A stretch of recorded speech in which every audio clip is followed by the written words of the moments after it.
Welcome everyone to Three Guys, One Music. I'm Jamie. I'm here with Mike and Grant. We have a Hello. special guest today. How's it going, guys? Good. How you doing, Andy? Down the Good. mic. Hope y'all are doing good. Yes, We're doing Andy well. Norman. Andy has been with us before when we did our favorite bass players episode a few months back, and we asked him today to contribute to this one. We're going to be talking about our love of gear and is it important or is it not important? So we're just gonna talk about, give our thoughts on the subject, and it's going to be a little bit of a free for all, but we'll just talk about our experiences and what our thoughts are on the subject. So we're of course going to talk about what we've been listening to prior to that, as we always do. And Andy, would you like to go first, sir? This week I have really been listening to a lot of 90s rock because we are working on some new sets, and so I've really been just a lot of different stuff. Right. Pearl Jam to, of course, Alice in Chains, Soundgarden, Audio Slave, Stained. Just Right. I've just been really deep diving into a lot just to try and pull some songs out. Any specific records or anything, or just kind of like a smorgasbord of Yeah, more of there? that. Yeah. Okay. And just kind of, I sometimes what I like to do is I'll go through and I'll listen to stuff that I haven't heard in a while by these different groups and see Right. if there's something. Because sometimes it's like it's a new song almost. Your ears hear it totally different than you remember because it's just been so long and it's so Yep, wild. And I love to do especially if that. you're learning to play it. Yeah. I totally can relate. And I think that it's not only for the length of time, but it's like, think about how much better of a musician you might be, more knowledgeable, and understanding of just music in general, and appreciate things in a different way. So whenever you listen to something else, you do appreciate it in a different way, I think, oftentimes. I know I certainly have had that experience. So The more Uh, you know. yeah, that's right. I say this all the time. It's a contradiction. Sometimes the more you know, which often we would say that, but sometimes ignorance is bliss. So both are true. The Mhm. more you know, Depends on the context. also the less you know. Yeah, right. Yeah, sometimes. How about you guys? What you been listening to? I'll go. Jazz. Just Jazz. mostly jazz drummers. Been listening to some Jeff Tane Watts. Been listening to Bill Stewart, Art Blakey again, Max Roach, going way back. Even some Jeff Clapp, but his brother's not here. Yeah. Jeff's an awesome drummer. I love his style. Mhm. He's kind of wild, Right. but I like it. But yeah, that's basically nothing super specific. Just been on a drum kick and a jazz drum kick, and just about anybody you could probably think of in the last 50, 60 years. I probably listened to them this week. In a rhythm state of mind, Mm-hmm. Mhm. beats Yeah. sort of mind. Jeff does play with a certain abandon, which is Yeah. a lot of fun. I like it. I have not been listening to jazz, although I did check out Gaspar Gabriel's new album, The Awakening. I don't know how new it is. I think it just came out this month, Right. maybe, but pretty good. Good listen. It's not. He's a bass guitarist, and it's not too much. There's a good chance when a bass guitarist gets out on his own, makes his own album, that bass is too out front. But it's a really good, well balanced modern jazz album. Who else have I listened to? Just by accident, I've found out about a group called Nova Twins, two young women from England who play pop rock with a lot of hip hop influence, and it's I don't know how to describe it really, but it really impressed me, interested me. The guitarist, it's just a guitarist and the bassist, and they have a drummer fill in.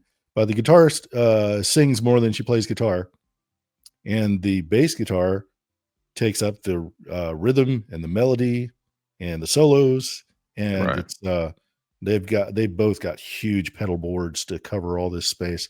But it's pretty exciting. It's a lot of fun.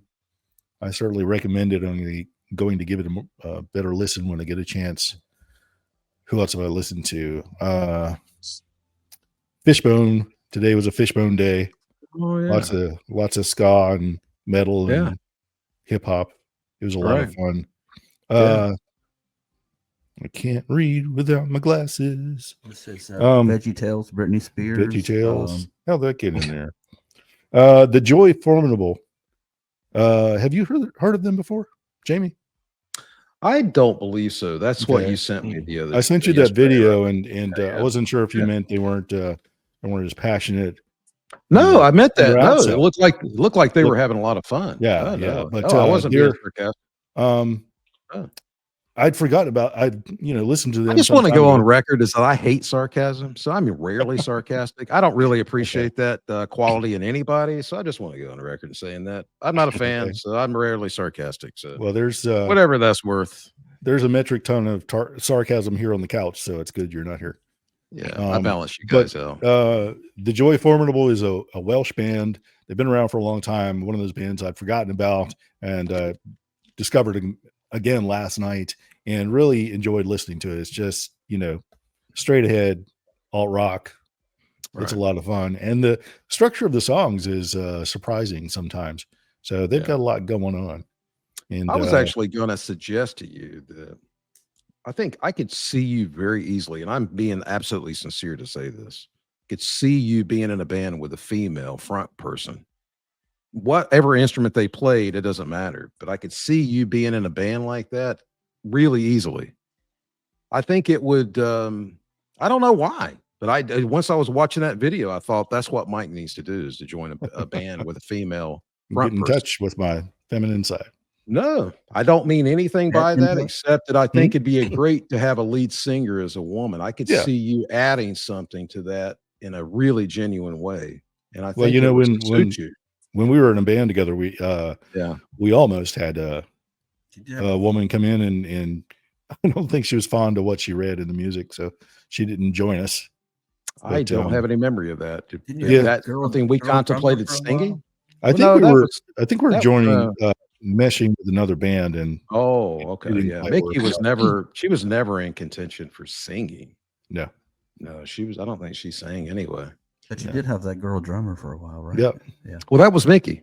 Oh, okay. Yeah. Oh, but she wasn't sing. Yeah. Wasn't that her name, Mickey? Yeah.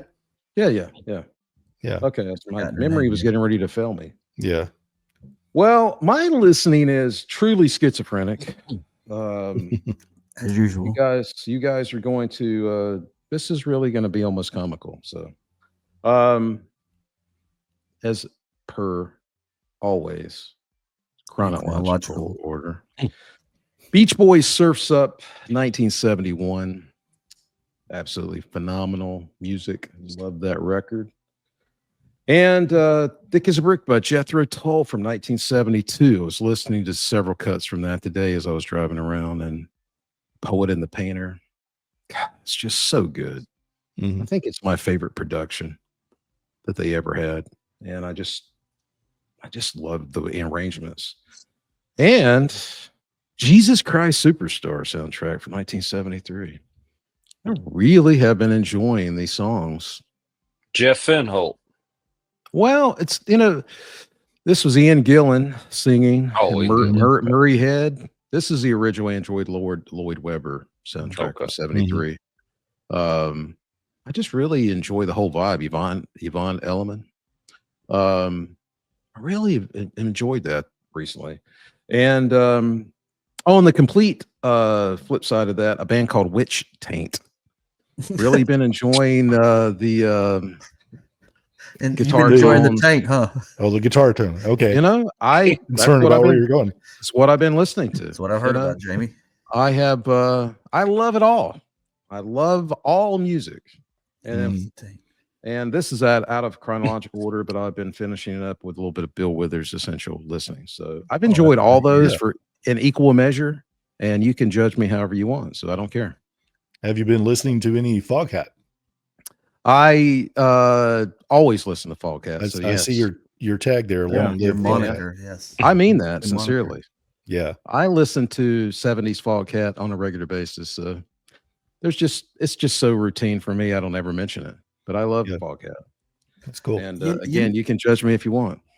Not at all. I remember wearing out my Foghat 8-track tape back in the day. Their live record from 1977, I would say, is one of the best live records of the 70s. I don't think they ever put together a great studio record, Yeah. not a consistent one that's considered a great one. There are some really good cuts on a lot of records, but they've never put out a great record from top to bottom. But the live record is really good. And they wisely decided to do a single record instead of a double. I don't know if they had enough material to do a double record to where it would be strong, but their performances on that 77 live record, I believe they were recorded in Rochester, New York. They're just super, super passionate, and I've always loved it. So Rod Price, great guitar player. May he rest in peace. I guess all those guys are almost, maybe they're all gone. I'm not sure. I think 3 of them are gone. But that's what we've been listening to, everybody. So we're going to talk about our love and our opinions on gear. And who wants to get started on this? Do you want to go first, Andy? I don't want to put you on the spot, but you with those phenomenal basses behind you, I think we all have a lot to say on the subject. So you want to try to get things going? Sure. What do you think? As far as just personal gear or what I feel about? Well, What's your my whole favorite piece of gear? well, my thing about this was not necessarily singling out gear, but what are your thoughts on the importance of gear, not only to us, because I think I know the answer, but when you listen to a band, you think, well, you know, what they were using, I don't know if it's that critical to their success or achieving whatever they achieved. Some bands, you could say, yeah, they really needed that gear. Is it just there's no right or wrong answer. Is it just an opinion? Is it just our taste? Or what are our thoughts on how important gear is or not? So there's no right or wrong answer. You know, I have plenty of thoughts and I will say those shortly, but I wanted to just give you guys an opportunity to say what your thoughts on it and what your opinions are. I feel like it's real important because I find over the years started out, of course, with PV when I was very first started out, and moved up to a higher end PV, I guess you say, where it's a detach. It wasn't a combo. It was a little more, a little better. Now you're talking about an amplifier and not a bass, or Yes. both, Yes. or just amplifiers. And then because the basses that I have, like the one right directly behind me, the white one, I've been playing it for 40 years. And so, and the other one that's at the the far end, that one, I've had that one for a long time too. They were all made in like 84, I think. And so I've had them almost since they were brand new. And so I remember when you got the white bass directly behind you. I very easily remember that. And I still love it. And then, but as far as with the amplifiers, as I worked my way up, then I went to Fender, I tube for a while. Then I went to the GK, the 800 RB that everybody seemed like was really using in the 80s. Duff Then McKagan. Duff McKagan is one of the, I would say, pretty notable people that used it. You know, Flea used the 800, didn't he? Didn't Flea also use it, or did he use a different? While.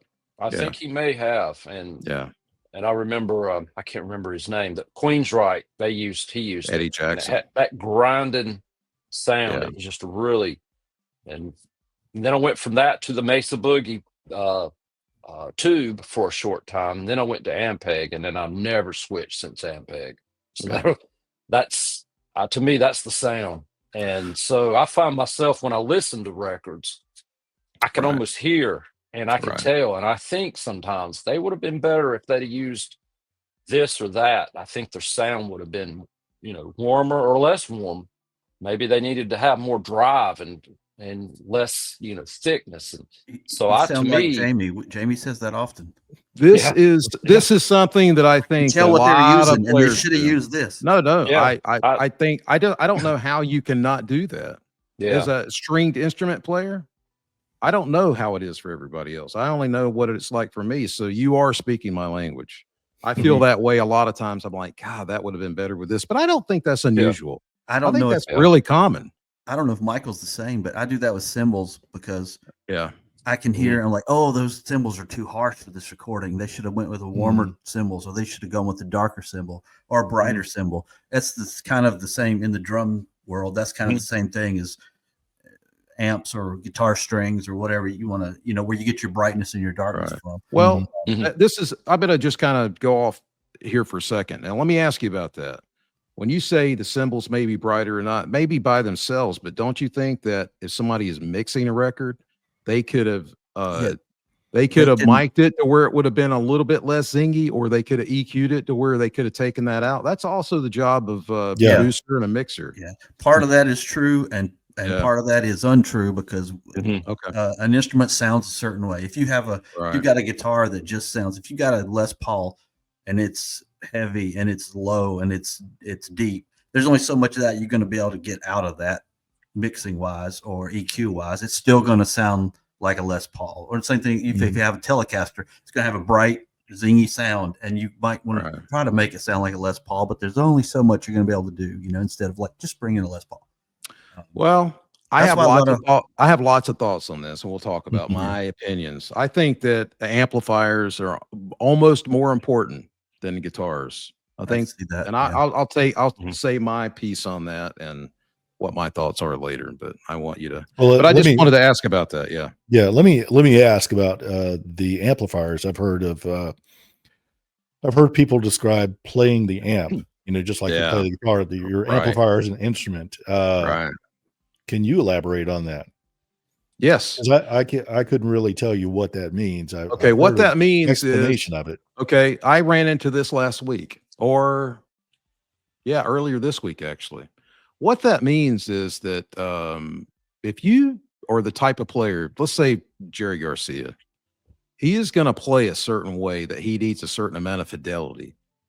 He's not going to be able to play a Marshall or a Freeman amp and really use it the way it needs to be played. There's a certain playing style you need to get what that amp needs. You can, we are all different players. We hear things differently. I heard a player play through my Mesa Barba on Monday. Was it Monday? Whatever day it was. I think it was Monday. And it was clearly not an amplifier that was typical of his playing style. So there's no way that it could sound like it would if somebody who's used to playing a different type of sound, like a heavier sound. Yeah. That person is playing to the style of the amp. He would be this person, and I'm not singling this person out, but somebody like him would be more apt to playing like a Dumble, which is a cleaner amp and a full amp, or a Fender Twin, something that's just full but is cleaner. And that is part of the equation with the speaker involved as well. And that's what very important. I had a speaker put in today. I had a speaker put in on Monday, and that's why I was over at this person's place. It's part of the recipe. So it's an expensive thing to do, to try to take all these chances and see what you really prefer. But some speakers don't work with amplifiers. So it's not as simple as just buying a speaker and saying, well, this is the speaker for this amp. Yeah, you can do that, but they may not like each other. Yeah. I run into that all the time. So, and I have 3 cabs in here currently. I have 7 amps. They all sound different. They all sound different in different combinations. So that's why I'm a maniac to have this stuff. Is it necessary? No. But that's what, to answer your question, that's what playing the amp is. Just because you have an amp, it may not be right for the way you attack the strings or the way you hear. So every amp is not going to work for every person. So to me, it makes perfect sense. Yeah. I wouldn't be able to utilize a Fender Twin or a real sparkling high fidelity sound. I wouldn't be able to get the most out of that, like somebody that used a Telecaster and really knew how to milk that for everything it had. I wouldn't be able to use it to its best or to its most. Did not say that very eloquently. I wouldn't be able to get the most out of it. but I can play a high gain amp and away with a lot of control and get the sound that I like. It's not for everybody. So there's no right or wrong, but that's how I think about playing an amp. You have to be able to attack the strings a certain way, but it's also your taste, of course. Yeah. You know, so Well, that's my answer. I think you can find the right guitar, and if it, I mean, some people find that perfect guitar Yeah. bass, and that's their instrument. But Yeah. it's my anecdotally, I think it's a constant journey, constant search, Oh yeah. quest for that right amplifier. You know, even if you're, I mean, I'm satisfied with what I have right now, but doesn't mean I'm not still looking for a better sound, because I know better sounds out there. I sent 2 of my amps out to Los Angeles today, which was very expensive, and that hurts my feelings to talk about it. But I had to send them out there because they're just not right. And this person, Dave Friedman, modified them, so he agreed to take a look at them and service them. But Yeah, it's it's go ahead. important. When I played guitar only, I played guitar for almost a decade and didn't play any other instruments. I was just a guitarist, and I even went through 3 or 4 amps trying to find. And I'm not even a gear person per se. I just usually, this sounds good. I'll use it. You know. Well, okay. I have a thought on that, but go ahead and complete your. But I'm saying even me, who's not super like, if I have an instrument that sounds good, I can get what I want out of it. Like you're saying, I can get potential out of it. You know, even if it's a pleasing sound to me, I can do something with it. But still, I went through 3 or 4 amps before I found something. Oh, okay, this is what's going to serve me best. You know, what I hear, what I can get more sounds out of. Well, let me say that the fact that I demonstrated with my listening segment, I like so much different types of music. That's part of the reason why I have all these sounds. They are primarily rock, I will admit. But there's all these different tones that I love. And I want to have access to at least something. But what I was thinking about, one of our mutual friends, I won't mention his name, has paid me a very nice compliment through the years. He said, you can play any instrument, any guitar, that is, not any instrument, but any guitar, and you can make it sound good. And that's one of the best compliments I ever had. Even guitars that I've owned that really weren't very good, I can figure out what they do and make it sound good. And I will pat myself on the back and say that I do believe that to be true. It doesn't mean that it's fantastic, but I can make it sound good. Yeah. Some guitars want to go in a certain way. Amplifiers want to go in a certain way. And it's not just like you just set them up and they're the same for everybody. Right. Some guitars have a lot of tension. I own an acoustic that I bought at David Shepard's in Greensboro, North Carolina years ago that didn't play well at all. It was very hard to play. So I had to tune it down to full step to do what I wanted to do. And I made it sound good. And this person told me, it's like, God, I played that guitar and I thought it was horrible. And you make that guitar sound really good. And I thought, okay. So that was when I realized that I could do that.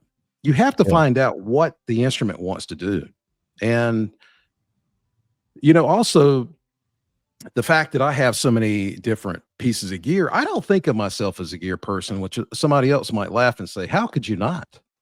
How could you not? How could you not? But it's not about the gear. I mean, part of it does make me happy just to look over and see Marshall and Sound City, and part of that makes we've me seen happy. your 2 pedal boards. Yeah, and I don't even use them. They're all going up for sale. Just a complete waste of money, honestly. They're all going for sale. The reason I have these amps is just all because of my ear, the sounds that I want. It's really nothing to do with the pieces of gear. It's just that I know that these amps will achieve what I'm trying to get out of them. My biggest expenditure in the last year has been speakers.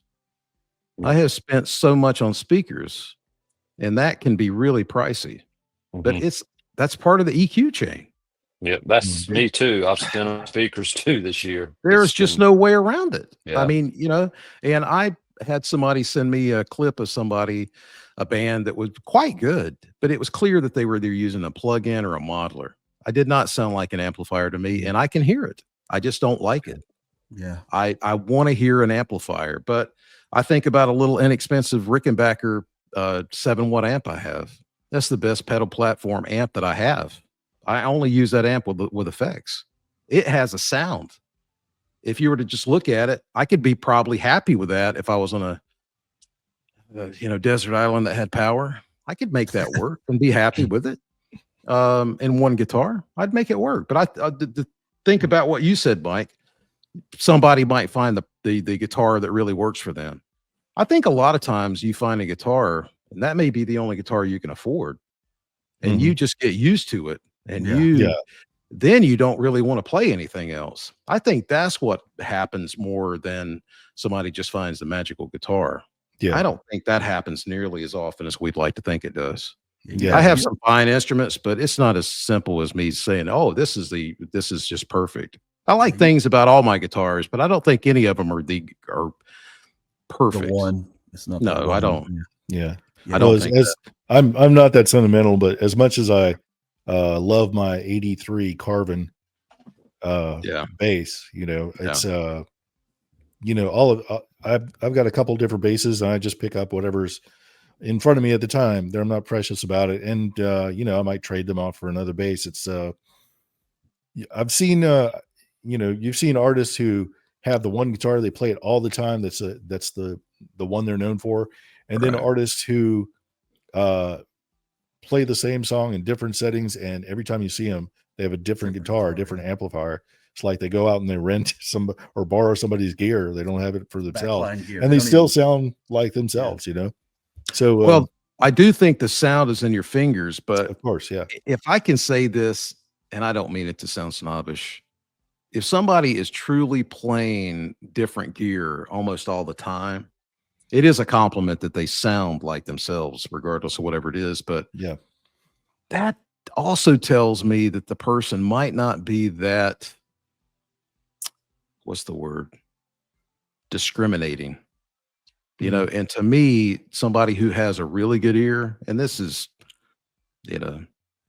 just my opinion, folks. So I think somebody who's really discriminating would not be able to do that very easily, because not only is it sound different, but you're going to play differently because the instrument, the necks are shaped differently. The action's different. I just don't know how I don't know how you would be able to. Now, it depends on what kind of artist you are. Are you a strummer? Yeah. Are you a singer-songwriter where you're not really expressing yourself on the instrument? It's just literally, that's different, I suppose. You could probably play 10 different acoustics and 3 electrics, and you're just doing, that's not as critical. But a soloist, an instrumentalist that's really the instrument, I just don't know how they would be able to do that very easily. Yeah. Would you agree with that, Andy? Yeah. That would, for me, I would find it very difficult. And that's across the board with woodwinds, brass, everything. Once if you're a soloist, like you said, instrumentalist, shredder, whatever, if you're used to that and it plays exactly like you want it to play, and where every little harmonic or every little screech note is, or what, and you've got to rely on that. You can't just use a different instrument every night. I would find that incredibly difficult. So I don't know. Give me an example of the artist you're talking about. Can you think of anybody offhand, Mike, that plays a lot of different instruments and sounds like themselves? I mean, what kind of artists are they? It would have to be more. I don't know. I can't think of anybody right off the bat, but I know we've all seen artists who play different instruments all the time, and maybe they're not soloist. Yeah, but it's just sometimes you just have to play what's available, I guess. I don't know. Well, I don't know what the story is by that. I get but, that. I started out with an Aria Pro 2, and it's a medium scale bass, and I didn't know any better, so it was great. Yeah. And then my girlfriend at the time, current wife, bought me an Ibanez, and it was such a difference. That neck is so different from the Aria, and it was a full scale 34-inch bass. Going from that to the Carvin, and then whatever else I might have played, all those necks are different, and it's in getting used to each new bass, new guitar. Yeah, there's something inspiring because you get to play differently. Oh, I have to hold it this way and play these notes like this, and the main thing is that you're inspired by what you're playing. Absolutely. And if I'm not inspired by it, then we've all picked up those instruments and be like, ugh. Yeah. This is Yeah. no You good pick it for up and me. you play a little bit. It's like, yeah, whatever. Right. And you put it back. But the ones that inspire you, Right. that's the important part of gear, to be inspired by it. I just I heard totally a agree thing with that. talking about specialized gear that a Stradivarius was going up for sale. Oh yeah. And the guy was talking about who actually had one. I forget the violinist's name. And he was saying, even though they're coveted and they all sound different, he said, then they're not easy to play because it's not a modern instrument. It's made, Right. it's obviously all handmade and blah, blah, blah. But Right. it's not like, he says, it's got screeches and honks. And if you don't know where they are, you're going to sound terrible, so it's so specialized. And I Yeah. guess you It really wasn't the violinist Chris Bell, was it? Is he's one of the most I think highest the visibility of having a Stradivarius violin. I I think wasn't even paying attention to the was it names. Chris Bell? Maybe I have the wrong name. Is Chris Bell the guy from Big Star? I might have the wrong name, but I can visualize his face. But Yeah. I think Grant. that with this, Yeah. what? I was going to ask. I'm sorry, but Oh, I was sorry, going go to ahead. ask, like for you, stick size. Oh, Somebody that's hands the you these big clubs Yeah. or the little jazzy sticks. that's I the know main. drummers that Yeah. I played with, they bring out the stick bag, and I'm like, well, I keep sticks here. Like, no, I can't play those sticks. Yeah. Yep. They You got to gotta be have in a not a pinch. 7A, but a 7B. It can't Yeah. be, In a it's got to pinch, be just, if you just yeah. sat down to somebody's kit and said, "Oh, play a tune," you just do it. Just like if Yeah. somebody hands you their guitar or their bass and says, "Hey, Yeah. sit in with us for a song," you can handle it. But to play, because I can't stand those tiny little pencils. Yes. They're like, they feel like pencils. I feel like I'm going to throw it across the room and not be able to, Yeah. get the sound I want. Like I said, because you're so used to, just like guitarists or bassists with picks, Yeah. you're used to the weight of that pick, the size, and if you Right. get something lighter or heavier, it's almost like, how do I play this thing? You end up sounding, I sound terrible. Well, you end up focusing on that Yeah, instead of when you're comfortable with something, you can forget about it and just Of course, yeah. play. But it's boys and girls, if you don't know, it's insane the variety of drumsticks out there, And guitar the picks. lengths, the Yeah. thicknesses, the bead on the end. It makes a difference. Well, We putting talked this about that drum before. set here in my studio and different drummers playing, it's amazing with the bass drum adjustment, the pedal adjustment. Mhm. Man, everybody that comes in will sit down and they'll extend the throw, the tension. It's like, Yeah, some people that's like another loose, some thing. people like tight. It's Yeah. just It's Right. amazing. There's a lot of variables that really make it your own. It mhm. makes a big difference if you're going to really be playing. Yeah. I would say that I've been playing with my fingers a lot, not in Jeff Beck manner, but I play with my fingers much of the time, and my fingernails don't like it. But I don't use a pick that much. But when I would play lead lines, I would need a pick. But I had somebody play through my things a week or two ago, and he had this like 2 millimeter pick, something really, really big, maybe 1.5 millimeter. Lord, yeah. And it's a Jerry Garcia thing. I mean, Jerry Garcia used like a super thick pick. I don't particularly like the sound of it. And as time has gone on, I used to, for years, use a Dunlop Delrin, a fuchsia colored, I think it was a 96, 0.96. And that was my favorite pick and still is a great pick. But I, through the years, have realized, like you talk about drumsticks, the sound is different when you use a thinner pick. Yeah. You can't get the strumming right. And I have found that overall, I prefer nylon. Even like I don't want to use anything more than an 88. Sometimes it's 77. And I never, when I was younger, could have ever imagined of using something like that. But they work with acoustic and electric. If there's I have found that the lighter the pick, the better the sound is. For some reason, I don't understand the dynamics and the psychoacoustic, whatever's going on there. I don't understand how that works. But the thicker the pick, the darker it is. Yeah, yeah. And it just doesn't have the same sound quality to my ear. And I do think of myself as being very discriminating. It's all about sound to me. It's I used all to about the use sound. the Dunlop yellows. I don't know the millimeter, but they were kind of mids. I guess they weren't super thin, but they weren't Yeah. thick at all. And like you said, it's good for acoustic, or I had to have, because I played both, so I had to have a pick. I wasn't like, okay, where's my electric pick? I can't play now. Or where's my acoustic pick? So just had one pick. But Andy, do you use a pick when you play? No, Not at all? I'm maybe on one song or two, and that's about it. And yeah, not very often. And I started out using pick. That's what's so crazy. But when I transitioned away from it, and I really found that for me, that it was I was able to do a lot more. Yeah. For me, it just Anytime worked a lot better. anytime you and I have played together, I can only remember you playing with your fingers. Yeah. Yeah, it's been that way virtually from the beginning. Yeah. Pretty much. Yeah. Well, I have to say it makes me chuckle a bit, Jamie, that you even know you scrutinize the size of your picks, because I've told you before, I have an ashtray full of picks from 1980 something, hundreds of Gibson Heavy that I bought from Kirby Smith, Smith Whitley Music, and they just say heavy. I have no idea what size they are. But well, it doesn't matter. I've got so many, the only reason I know is because it says it on the package. I mean, I haven't used a little, measurer to find out. I mean, I'm not that nutty. Aren't you? No, I'm not really. No, I'm not really. No, I don't really care. I mean, if I know it, I know it. I can remember numbers for some reason. So if I know it, I know it. But if somebody stole my ashtray, then I'd have to figure out what size I need, because I have no idea. just get the actually. Okay.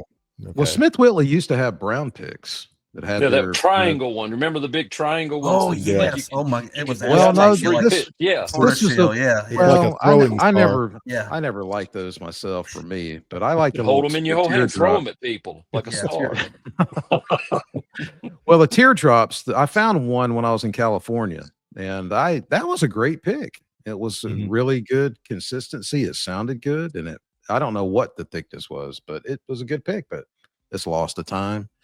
But it doesn't really matter what it is, but if it feels good to you. But I have found that the thicker the pick, it of course is easier to play lead lines. But unless you're playing with your fingers, playing chords, if you're strumming and you need that little give, you can't have a thick pick. In my estimation, in my opinion, there's trying to find the right balance to where you can do your thing soloing and rhythm, but there's nothing more important than the rhythm. You're doing it most of the time, so it's a balance. Maybe maybe I'm just ham-fisted, but I cannot use a thin or medium pick. I just tear them up. So I would imagine it'd be difficult on a bass, wouldn't it? Yeah. Well, I mean, if I'm playing guitar at all, really, okay, I just tear them up. So it's just about changing the way I hold the pick, hold it a little looser in my hand, depending on what I'm after. But of course I play with my fingers most of the time on bass. Well, I only discovered the nylon thinner picks when I was playing a lot of acoustic. I just realized that I did not like the sound of it with the thicker pick. I went thinner and thinner and thinner. And then when I started to use those on electric, I thought, oh, okay, I like these too. They work on electric as well. So I think it's a nice compromise, and I just, I found something that works for me. But it's after so much experimentation. I think about all the years I've been playing, and it took me 30 years to figure that out. That's not really, it's not good. In drums, somebody hands you a pair of sticks, and you're like, oh, drumsticks, and you think this is what you use, and you don't realize. Right. And luckily, someone handed me a gigantic pair of oak trees, and I just thought, okay, this is what you use. And I went home and I started, before I even had a drum, and played on a pillow, because I didn't want to disturb the family or whatever. And I didn't even have a drum, or didn't have a practice pad. I didn't know what practice pads were. That's how young and uninformed, and I was just playing along to a pillow and trying to learn how to make my hands work. And then when I finally got a real drum and there's different sizes of drumsticks. Oh, let's see. Oh, these feel good. And then and I'm not trying to toot my horn, but I was automatically insanely fast, because I had been playing on a pillow with these two giant oak tree sticks for like 6 months, not even knowing what I was doing. But the articulation was there, and I'd been playing with much heavier sticks on a pillow that had no bounce. Right. And so I was playing along to Frankenstein and trying to play along to Buddy Rich solos, and trying to play stuff on a pillow. You know what I mean? And so I'm trying to play as fast as they are. Of course, And then when you finally get a drum, I'm like, drumsticks flying out of my hand because of the rebound. And like, then I have to, then it's a whole nother thing. You got to learn to control it. Just like a guitar, you get a guitar with a thick set of strings on it and a heavy pick. And if that's all you got, you start playing and you learn. And then you're like, maybe the action's real high. You don't know anything about adjusting action. Then you get a guitar that's better and someone sets it up for you and you get a better pick and lighter strings. And you're like, oh, this is so much easier. That's why I believe when you start out, parents, don't get your kid the crappiest gear because then they're not going to want to do it if it's too hard to do. Get a nice medium end, whatever. Get with something with a little quality and it sounds decent, and your kid's going to, like, if he has any aptitude for it or any creativity, he's going to want to do it more and get better, rather than if he's got a guitar no one can play. It takes Sasquatch to make a G chord, then nobody's going to want to play if it's too hard to play. So, well, the answer is even more simple than that. I was asked that many, many times when I was selling guitars at Smith Whitley, every holiday, but specifically. Yeah. You have a parent come in and say, well, I've always been told that I should buy them acoustic. And I was like, no. I was like, okay, explain. I was like, the answer is you want to play something that they want to play. Yeah. What's going to motivate them to play, whatever that is. If it's an acoustic, buy them acoustic. But if it's an electric, why would you want to buy them an acoustic? You want to buy something that they want to play. Yeah. That's the easy answer. There's nothing more simple than that. Just play something that's, or buy something that's playable, and it's not going to be a challenge, but it doesn't matter whether it's acoustic or electric. It's just irrelevant. Whatever they want to play is what you should buy them. So for anybody who wants to take that advice, I think that's good advice. But nobody ever had to tell me that whenever I was selling guitars. I think that's pretty obvious to me. Yeah. But I think that I've read people say, like Gary Moore, for example, he said the same thing, that he had impossible high action and heavy strings, and by the time he got a really good playing guitar, he was just flying all over the neck. I don't know how much that happens anymore. Maybe 60 or 70 years ago, maybe that happened all the time. I don't really know. How many, I mean, honestly, the quality of instruments these days is higher than it's ever been in our lifetime. Yeah, for sure. I mean, instruments are made for a really, really, just really affordable. They're all really fine. You can spend a little bit of money, have them set up, and they're perfectly fine. They're probably better than anything we started on. But I had my guitar when I started. It was a Hondo too. I had the thing for 5 years, almost 5 years. It was fine. I learned how to play on it. I don't remember thinking, it was never, ever set up one time. I never remember having any difficulty keeping it in tune. I don't remember having any trouble expressing myself on it. I learned how to play on it. Partly because I also use Smith Whitley as my personal guitar store. I played everything that they had in there as well, so anything that came through there, I had carte blanche. I could play it, and that's not the norm, of course. I don't think most people have that luxury, but I did experience that. But I think it's just, I think that what really got me thinking about this whole topic is just, I was listening to an artist last week, Cameron Winter, that I really don't think instruments are really important for this person's composition and recording. I'm guessing that this is not something that's super important for him. And yet he's able to express himself in a way that's really appealing to me. And yet it's all context, I guess. I can't imagine hearing. I think it's really, I sent this one song to another friend that I discussed after we finished taping last week, and I was sort of amused. You can't compare. You have to accept something for what it is in that little context, or that box.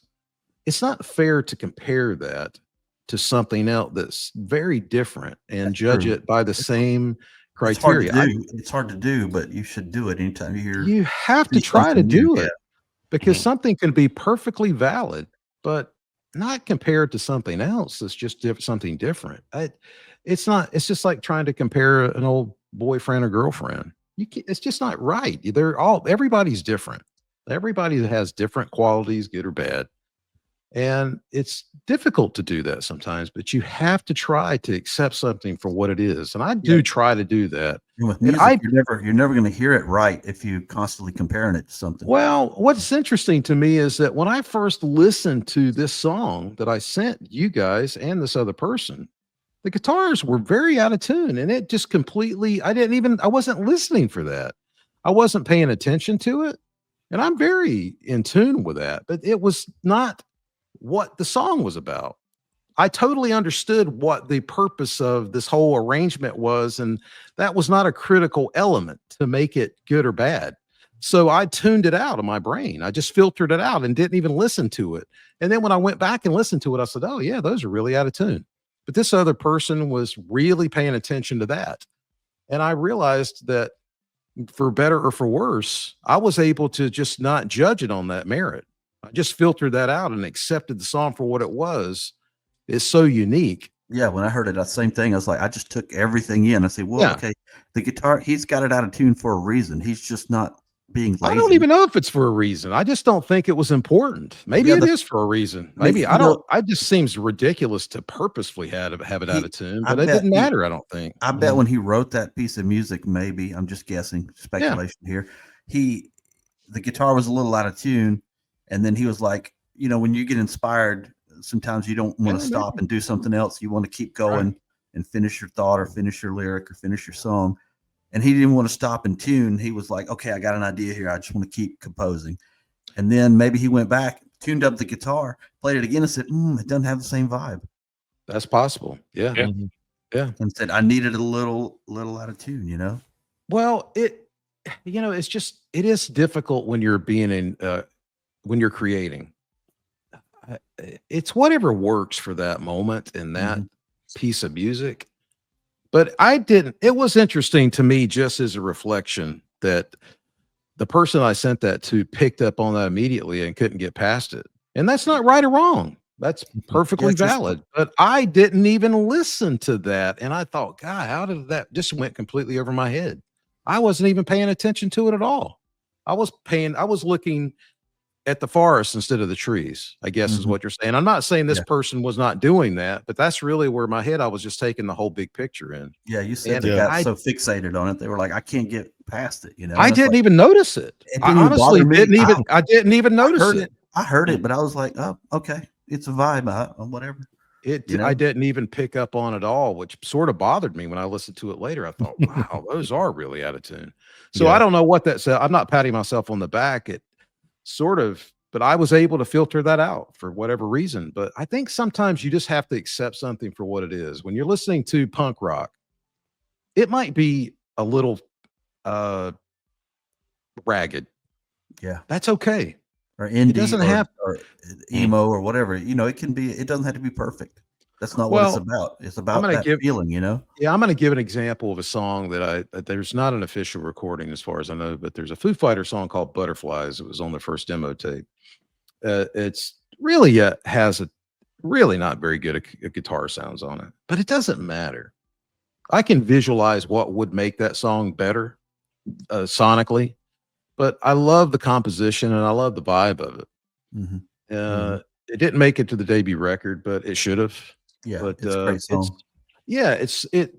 But I don't like the clean guitar sounds at all. Yeah, it is distracting for me. That I noticed, but it doesn't really matter, But when I sometimes I'm inspired by that. I can imagine us like, oh, this could be this good. So in that regard, gear is important, or how you utilize gear is important. But whether you have to say, I can't tell you, I don't think any of us could say, hey, you must have this gear to do the job. You don't have to have an Ampeg amp or a Marshall amp or a Fender Strat. You don't have to. If you help, but you don't have to. If you can express yourself with whatever instrument, that's the right instrument for you. Yeah. It doesn't matter. That's the answer when it comes to gear. Is it going to allow you to do your job and be inspired? That's the right instrument for you. Um, how tough do you want to be? Or I use the word discriminating, a few times. How much do you want to pick apart something? Is it allowing you to hear things how you want to hear them? I have a really expensive electric guitar that I do not have a connection with, that I am looking at right now. And I just feel like every day that I want to sell it. I'm looking But at with contempt right now. No, I'm not looking at it with contempt because I really enjoy elements of it, but I can't make it sound the way I want it to sound. And that's the deal breaker. Yeah. It doesn't matter how well it's made. It's the best instrument that I have in terms of construction. It's the best instrument I have. It was custom made for me, but I can't make it sound right. And that's where, you can really get yourself into trouble, assuming that you're going to have, you can't, I would say this about gear. Don't ever buy an instrument just because 80 other people have it. Think, well, that's going to work for me. Boy, that is not true. Buy it because it's purple. That's a better reason to buy it. I've got a purple guitar. If you like a purple guitar, you should buy a purple guitar. But the thing is that use your ears. I say this all the time. Trust your ears. It doesn't matter what everybody else in the room says. If you don't like it, you don't like it. And you don't have to qualify that at all to say, well, they like it. So I don't know why I don't like it. I've been through so many symbols trying to find what I like, and regardless if anyone else said, "Oh, I don't hear a difference," or "I don't hear this sounds fine to me." Well, that sounds fine to you, but not to me. Well, that's another thing here. This is maybe a little bit of a side tangent, but when you hear somebody says, "Well, that person has really good ears," or they don't have good ears, that's what they're talking about. Mm-hmm. We all hear things differently. Mm-hmm. Who knows what acuity we each hear? It's not measurable. I only know how I am. I don't trust anybody's ears more than mine, but I think that's the way everybody should feel. It doesn't matter if somebody says, well, you're not hearing it right. Well, I hear it how I hear it. I hear it how I hear it. So it is right. Some people obviously don't have good ears though. Well, no, they still think, exactly. Oh, this sounds great. And I'm like, no, dude, it doesn't. Well, you can't argue with a person like that. They're not wrong. It's right for them. Yeah. They're correct in their own way, but you really have to trust your instincts and your ears, and that it comes with experience. Yeah, one thing that I found too with some people in the past that I played with, guitarists, that when you talk about having good ears, is they're trying to achieve a sound that can't be achieved in the particular amp that they're playing, and they keep going through the wrong amps, buying the same wrong amps, trying to get a sound that they can't achieve with those particular amps. And to me, that was always frustrating. I know one group years ago, there was a guy, he spent a ton of money on gear, but I kept telling him, if you're listen to a guitarist that you like, listen to his tone, and then look at the amp that he's playing. Start there. But he would just go out and buy amps and then get upset that he couldn't achieve the particular sound he was looking for, because, certain types of music is going to be a little more prone for certain types of amps to, to work better. Yeah. Well, I don't approach it that way, but I can certainly understand why a lot of people would approach it that way. First of all, I'm not personally trying to get anybody else's sound because I don't have their fingers. I'm never going to sound exactly like that person. And what is the point? I'm never going to sound as good as they are doing what they do. Yeah, that's insanity. Don't worry about I want to get a good sound that I enjoy and will work for whatever music I'm doing. And I think that's the way you should approach it. But you have to do whatever do what you want to do, but to try to get to sound like somebody else, like the Eddie Van Halen thing is been going on for close to 50 years. People trying to achieve that sound, even though there are amps that will do it. What is the point? I just don't understand what the point is. If you want to sound like him, do it. Yeah, unless you're in a Van Halen. Who cares? Right. Well, that's true. But just trying to cop the sound like Steve Lukather's always been my main man, but I don't want to sound like him. I can't do what he does anyway. I want to sound like me. I want to be the best version of me. Mm-hmm. And as whatever that sounds like, that's the truth. I want to be the best Jamie that I could be. I don't want to sound like anybody else. I just want to use my ears and it's really difficult to have your own voice. We could talk about that. That's really difficult in itself. Trying to develop your own voice. It's a process. And that's where you must have good ears. If you're going to be able to write songs or participate in writing songs, and we think about all the players that have voices, how many players do they have that have gear that's critically important to that? I would say that at least over half of them. There's an amplifier that's key to that tone, or there's a certain type of guitar. They're known for it. Yeah. As a drummer and a bass player, I mean, would you say that an acoustic 360 amp was critical to Jocko's sound? Surely his bass, which was fretless, was critical to it. So in that regard, gear is incredibly important. That was his voice. Could he have done the same thing with a different amp or bass? He would have been great because he was a phenomenal musician, but it wouldn't have sounded like him. So that way, gear is incredibly important, and then it's not at the same time. So if you're a good musician, you're going to be able to make music on any instrument that, if that's your instrument that someone hands you, you're going to be able to play it and sound okay, of course. But you're going to, if you're trying to achieve a certain sound, like you're going to have to rely on gear a little bit other than just your fingers. There's some guys, I can't remember what it was. Someone was talking about Steve Gadd's kit, and I believe it was Dave Weckl and someone else sat down at his kit, and it sounded, they said, this is their words, they said it sounded terrible because we're not Steve Gadd and we don't play like him. We don't have the touch that he has. And then of course Steve sat down and played and it sounded phenomenal. But for them to sit down at his kit and it just, because of the way Steve Gadd tunes and the way Steve Gadd plays, the touch he has on it's like, if you pick up someone who uses let's say someone, I forgot who it was. Didn't someone used to use a dime as a guitar pick or a penny? Brian May used to. Yeah. And imagine someone handing you a penny and then trying to play a light stringed guitar with a penny. You're going to break all those strings, Yeah. What is that called? A pence? Yeah. Whatever pence, 5 pennies piece Brian, or whatever. Yeah. Right. Brian May used one. And Billy Gibbons used a peso. You can hear it, especially in Brian May. You can hear that serration. Yeah, you can hear that on the strings if you really listen to it. It definitely contributes to his sound.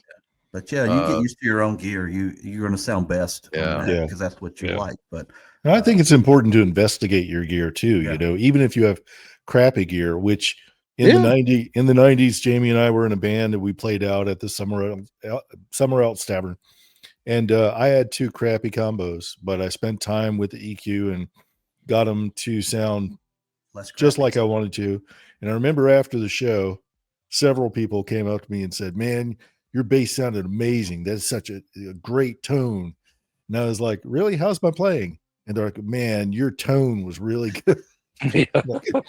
Okay, well, my tone was good. My playing sucked, but yeah, I spent time, twiddling knobs to get the right sound. Well, what's funny about that gig is that the people could hear us, but we couldn't hear each other on stage. So that was my overwhelming memory. Yeah. Well, I had to look for facial cues and body language to even get through the gig. I couldn't hear anything. Jamie, sorry about me throwing that bottle at you too. So it contributed to me playing better. Okay. Made you better. Made me shape up and go, oh, okay. Yeah. Yeah, that was what, June of 94? Was it June of 94. May or June of 94, I believe. Yeah, we had issues with the sound man, but I could hear you a bit because your Marshall was crazy loud, and I could hear my bass, shaking my clothes in the breeze. I have mentioned this before. Monitors, I don't remember. They did monitors. It's side fills, but I made a critical error, and this was a life lesson. Don't complain to the sound guy because he will turn you off, and that's what he did. Yeah, I was being a little bit like, I can't really hear anything, and I gave him a hard time, and he just cut it off. He cut it off, so he made sure that I couldn't hear anything. That was the lesson. Yeah. That happened, but I had to go through that to realize you just don't you better chum up with the sound Yeah, guy you want because he him to can be your make it. friend. Yep. He Yes. can make you sound like crap or make you not hear anything or whatever. Yeah. Especially back in the day before in-ear monitors and your own little Yeah. soundboard by Yeah. your own little It mixer. is amazing that on a stage you would think that you'd be able to hear something. I couldn't hear anything. Yeah. It was just a wash of sound. I could hear Yeah. everything, but it wasn't balanced. And I remember waving my guitar neck. Here's the end of the measure. Yeah. Here's where It we was change literally, I've seen this video where I'm stepping closer to you to try to hear you.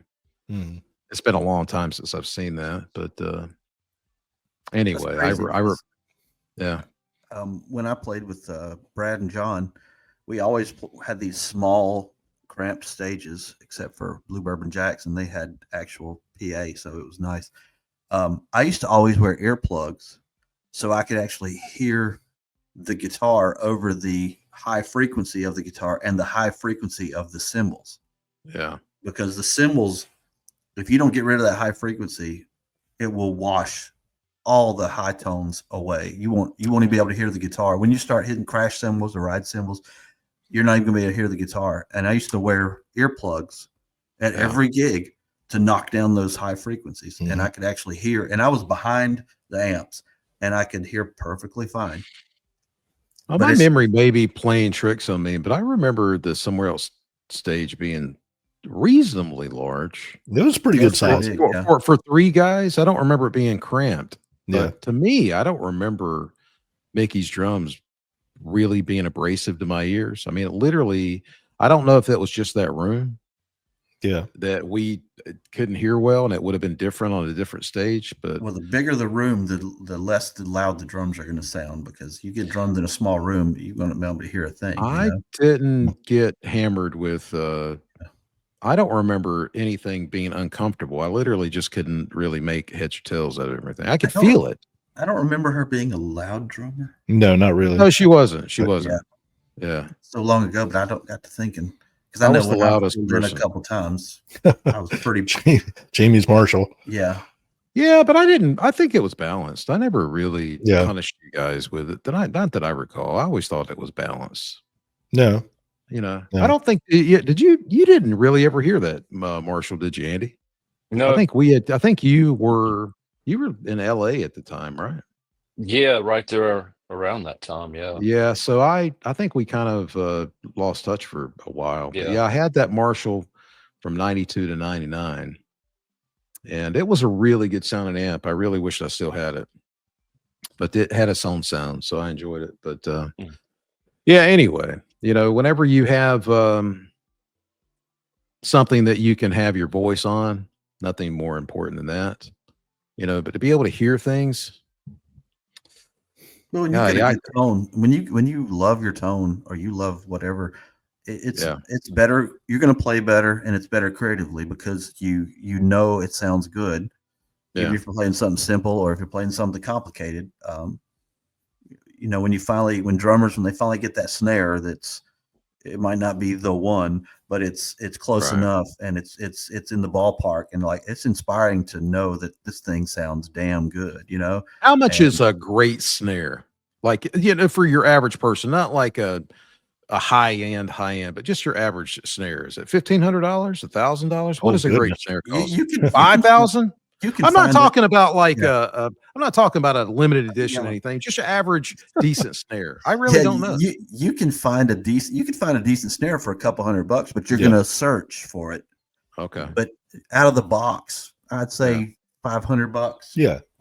That's gonna be your starting point, which pulling it out of the box, it's gonna sound great. It's gonna sound good. You're gonna be able to get sounds about what I thought. a great song. Like any drum, you have to tune it to your taste. Yeah. There's always that. Tuning is a big part of the drum. So all drums are just big barrels with lugs and heads on them. I mean, some drums are going to sound better a little tighter. Yeah. Some drums are going to sound better a little looser. I've always thought that was the most mysterious part of drumming. Is Is tuning a drum. Yeah.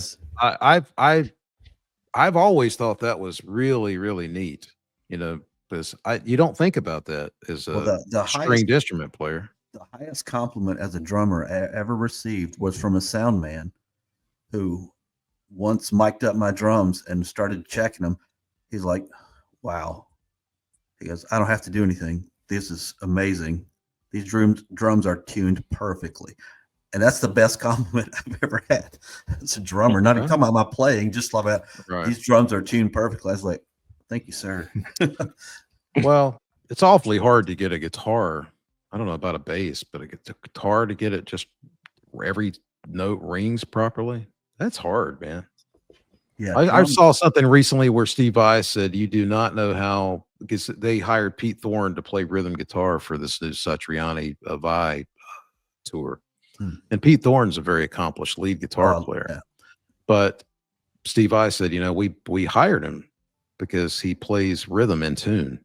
And he said, you don't know how people don't realize how rare it is to hear a guy play in tune. Eddie Van Halen was one of those guys. James Taylor's got his specific tuning where he detunes certain guitars, and you can find that on YouTube. John Frusciante tuned the B string, flattened it to get scar tissue to be in tune with itself. The guitar is a really imperfect instrument. And if you tune it just to A440, it's not in tune. Yeah. You have to have a chord play right in multiple places. You have to tweak it a little bit. It's same. It's kind of the same for drums, because drums you can get your small, let's say your smallest tom, you can get that to a great. Okay, this sounds great. All right, you can tune your next tom down, or even your floor tom, and then all of a sudden it's not resonating right with this other drum, and there's this boing, or there's this ridiculous ringing sound when you play one of the drums or both the drums. So then you got to go back and say, how can I tune this ring? How can I tune this boing out to where they both sound good together? Right. And then the more drums you have, obviously, the harder it is to do that. Well, I don't know what it's like for a drummer, but I'll give you guys an example that I bought a $500 speaker that arrived that I had put in Friday or Monday. It's great, but the speaker that cost $100 that I had installed today, I like more. But this $500 speaker would be good for certain things, and I have to figure out how to make it work.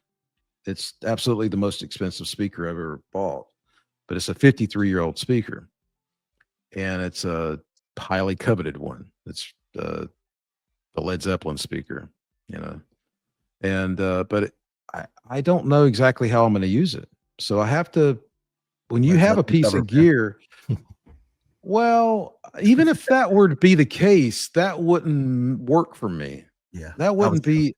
I don't know how to. I don't really know how I'm going to use this. I have to figure out what kind of other speaker to put in a combination with, what amp's going to work for it.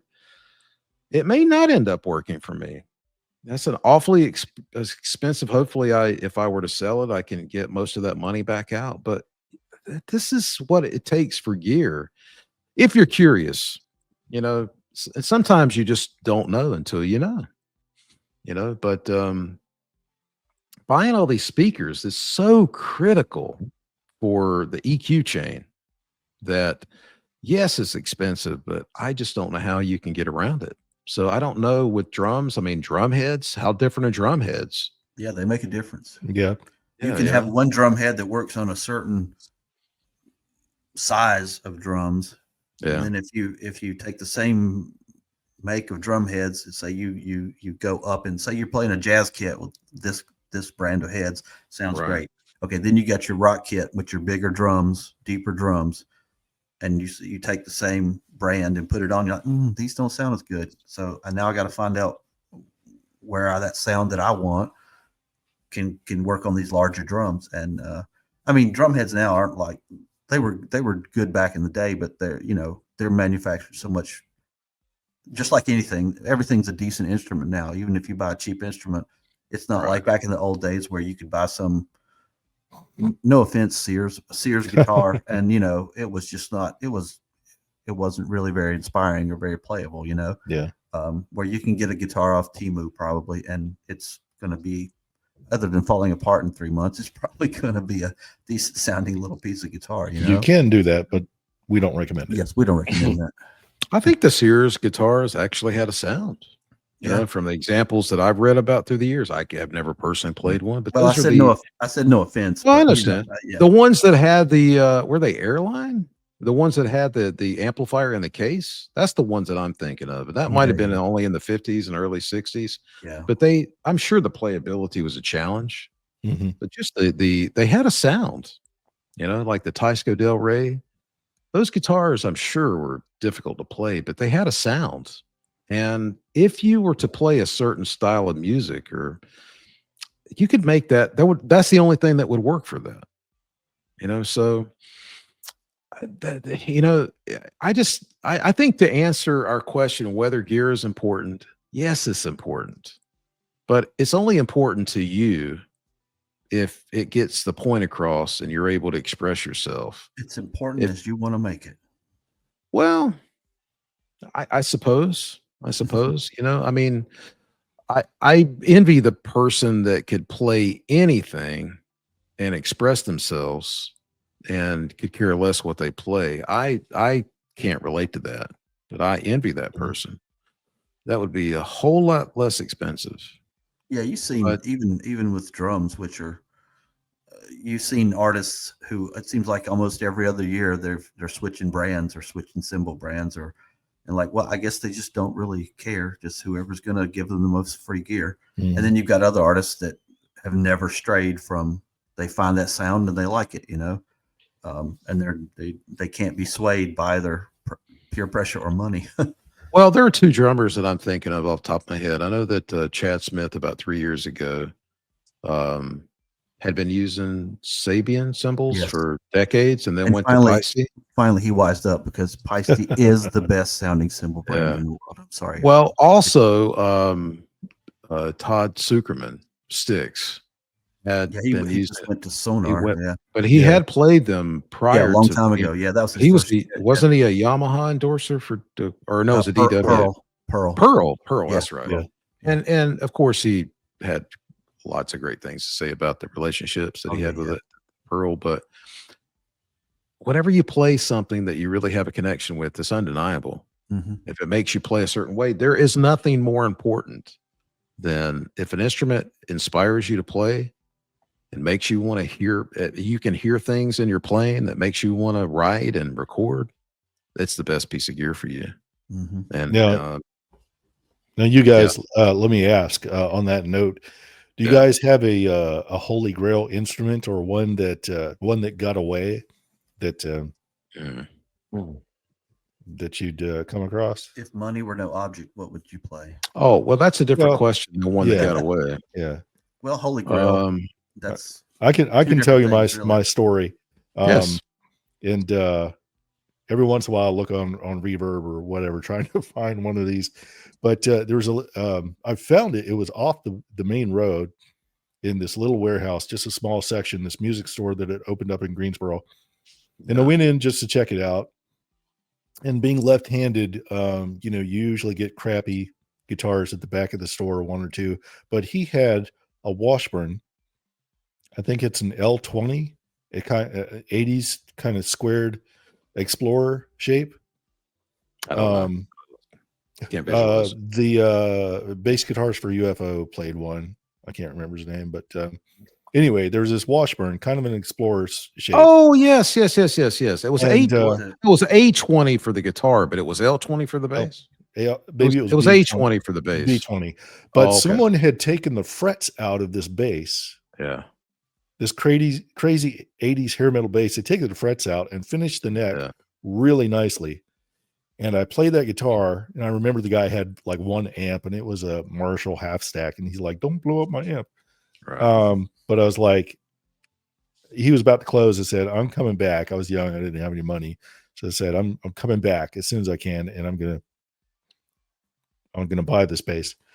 And it seemed like it was maybe a week later. Yeah. It wasn't that long. I don't know. Maybe it was longer than a week. But I went back on a Saturday, the first time I had free, and the store was gone. So, I mean, I guess he was he had very little in there, and it wasn't successful, so he closed up. And it's like this incredible fretless bass that, you know, the last bass you would think of as a fretless. It just played so beautifully, and it's gone. What's good you didn't So put a deposit on it. yeah, but I'm still looking for an old Washburn B20 that I can rip the frets out of. It is interesting that the that's my fretless holy has grail. always been something that's really connected with you. Because I've heard you say, Yeah. I never really knew that about you, but I've heard you say that in the last year. That Mike Well, fretless you know, really- fretless. I'm He made a fretless. I'm all about that Chris Squire end whistle piano kind of Yeah. growling piano note, but Right. I did rip the frets out of my Aria, and Yeah. fairly successfully. It's not perfectly, and Right. you know, it's a beast that needs to be tamed.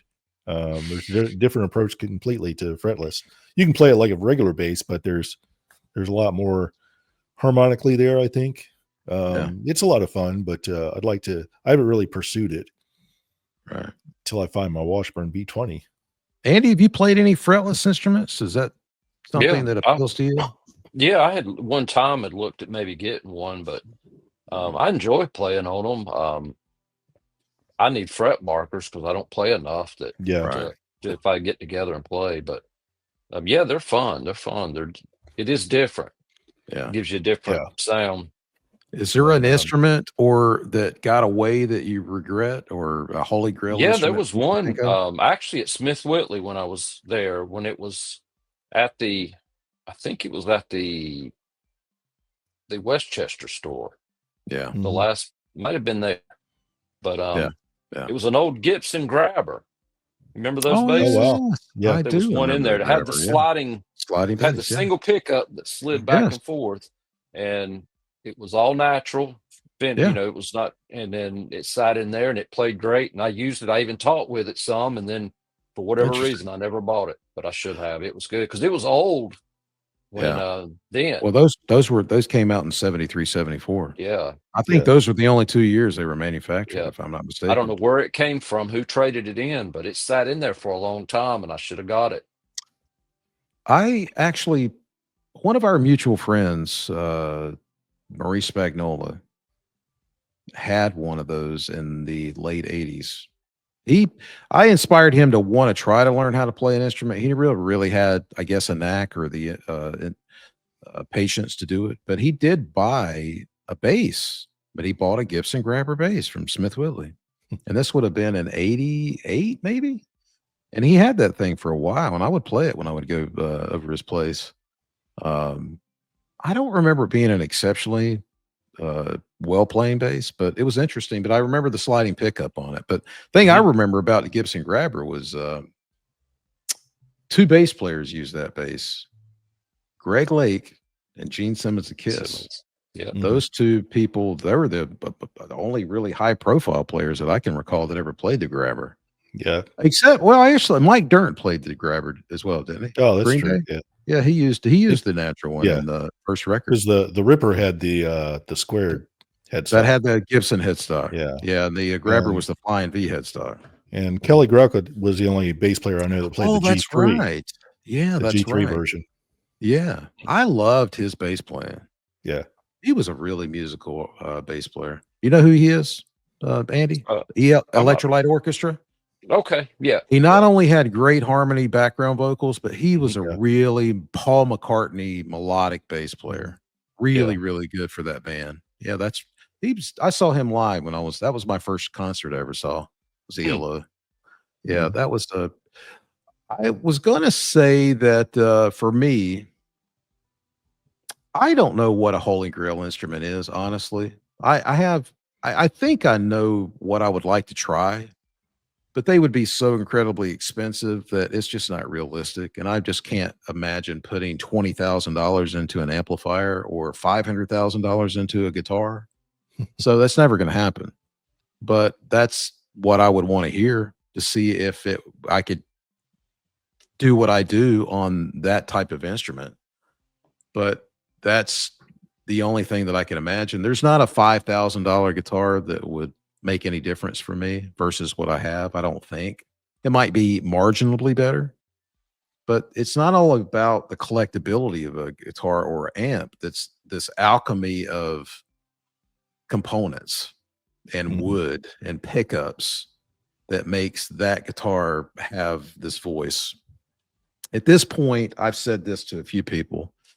I've been playing long enough and at this stage of my life that I'm only interested in owning instruments and gear that I have a connection with. Even if it's somebody else might think you're insane, this is amazing. Well, God bless you. You know, you can take it. If I don't have a connection with it, I don't want to waste my time. Yeah. And that's why this one instrument that is the most expensive instrument I have, I just don't have a connection with it. So it bothers me.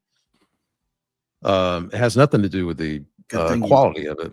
Good thing you put it right across from where you're. Well, it just I am looking at it. It's an attractive instrument. That's what the other thing that bothers me. I really want it to work for me, but I just can't get it to work for me. And but an amplifier, I'd love to try $150,000 Dumbo amplifier. See, for most people, they think that's insane, but that's what these things cost. I understand why. I don't think that any amplifier should cost that much money. And I'm sure there probably is somebody who could build something that would be really close to that, but I don't know who that person is. But I'm sure that, you know, but I have very specific tastes.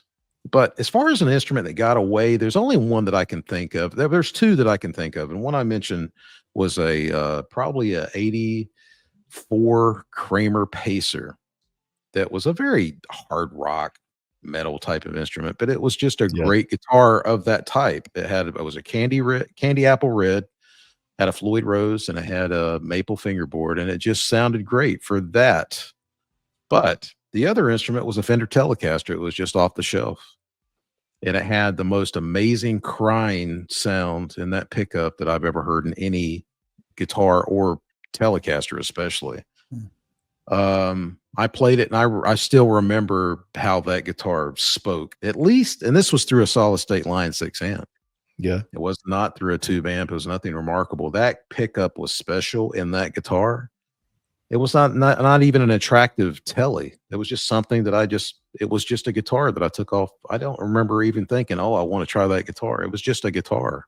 I was really just trying the amp, but it had this amazing crying sound that was like what you think of Roy Buchanan. Yeah. It's this beautiful thing that separates it's just a few notches above a regular tone. I don't know how to describe it except a crying sound is what comes to mind. But those two instruments I definitely wish that I was able to get. But at the same time, I know that I probably wouldn't have kept them because when you're young and you're going through a lot of gear and you don't know what you have, you don't realize how special they are. So you think, well, something else will come along that's just as good. You just don't know. And this happens to all of us, I would imagine. I had an amazing Marshall cab that I purchased right after Mike and I stopped playing together. That was the best cab I've ever had. I bought it Fat Sound in Cary, North Carolina. It had really highly coveted UK 90s greenbacks in it. I didn't know at the time that those were going to be really, really expensive and really in desire decades later, but it was a phenomenal sounding cab. It made the cab that I had whenever we played together. It just put it to shame. But I sold it. Didn't realize how special it was until later. I thought, oh, I wish I had it. But then again, when something sounds great at that point in your life or your ears a certain way, is the gear important to get back to that? Is it going to sound good 20 years or 30 years later? It's going to be broken in differently. It's going to sound different. Yeah. You're going to even play differently now. Yeah. You're going to be a different musician, hopefully. Yeah. If you're evolving and critically listening, trying to evolve, then that gear may not be as precious to you anymore. So it is really not an easy answer when it comes to this stuff. It's only the bottom line, I guess, is if the gear inspires you for that period of time, yes, it's incredibly important, but maybe 10 years down the road, it won't be important to you. So take that for what it's worth, you know. But well, I've enjoyed this conversation. I want to really say thanks to Andy for joining us. I hope you had fun with us, Andy. Did. Had a great time. And we will see you guys next week. And we'll talk to you soon. Thanks so much for joining us. All right. Be well. Hey.